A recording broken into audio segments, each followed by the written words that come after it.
Bonjour, je vous propose d'apprendre à jouer à la réussite. Les jeux de cartes permettent à vos enfants de mémoriser les constellations et les nombres.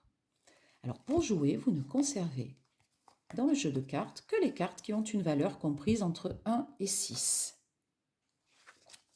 Laissez dans un premier temps votre enfant se familiariser avec les cartes. Il a besoin de les manipuler pour se les approprier. Demandez-lui de réaliser des familles. Ça peut être par valeur, ça peut être par couleur. Pour jouer à la réussite, le but du jeu est de réaliser des paires de cartes. Si toutes les cartes de son jeu sont retirées, alors vous avez gagné. Pour réaliser les paires de cartes, vous associez en fait deux cartes qui ont la même valeur et la même couleur. Par exemple, les deux noirs, c'est une paire de cartes, ou les quatre noirs, ou bien les as rouges. Maintenant, jouons. Une première version du jeu de la réussite consiste à aligner 12 cartes. Tout d'abord, face cachée, 2 rangées de 6 cartes.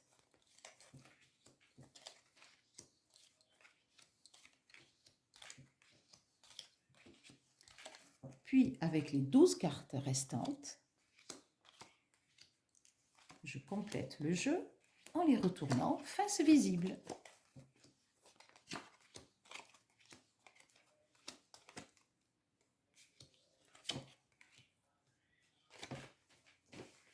Voilà. Maintenant, vous pouvez chercher 2 cartes de la même valeur et de la même couleur. Par exemple, les 2 noirs. Je réalise une paire de cartes et je la retire. Je retourne les cartes qui étaient dessous. Tant que je peux faire des paires de cartes, je continue de jouer. Et je n'oublie pas de retourner les cartes qui sont dessous. Donc il faut éliminer toutes les cartes en réalisant des paires. C'est gagné si toutes les cartes ont été retournées et éliminées. Une autre version du jeu de la réussite consiste à ne garder les cartes que d'une seule famille. Là, j'ai choisi les piques et de 1 à 10. Alors moi, pour que ça rentre dans l'écran sur ma table, je ne vais garder que les cartes de 1 à 6, mais vous, pour des grandes sections, conservez les cartes de 1 à 10. Si votre enfant est en petite section, vous pouvez aller de 1 à 5, de 1 à 7 pour une moyenne section.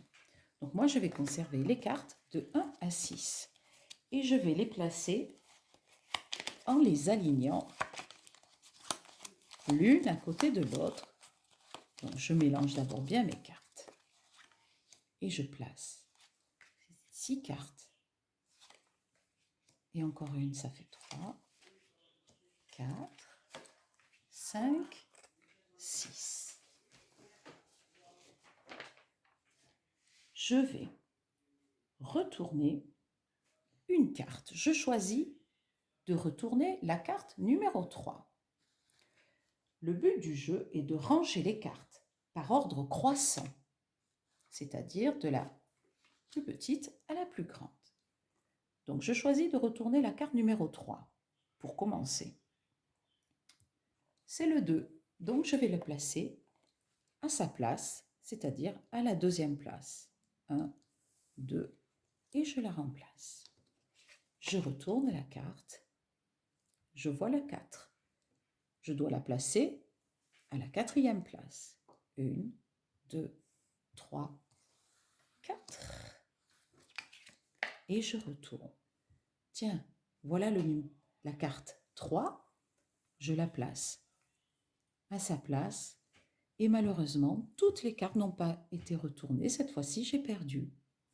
Je peux quand même vérifier en retournant les autres cartes, mais mes cartes sont dans le désordre. Donc j'ai perdu. Si Si vous arrivez à terminer en rangeant les cartes dans l'ordre, alors vous avez gagné. Donc, pour des grandes sections, conservez les cartes de 1 à 10.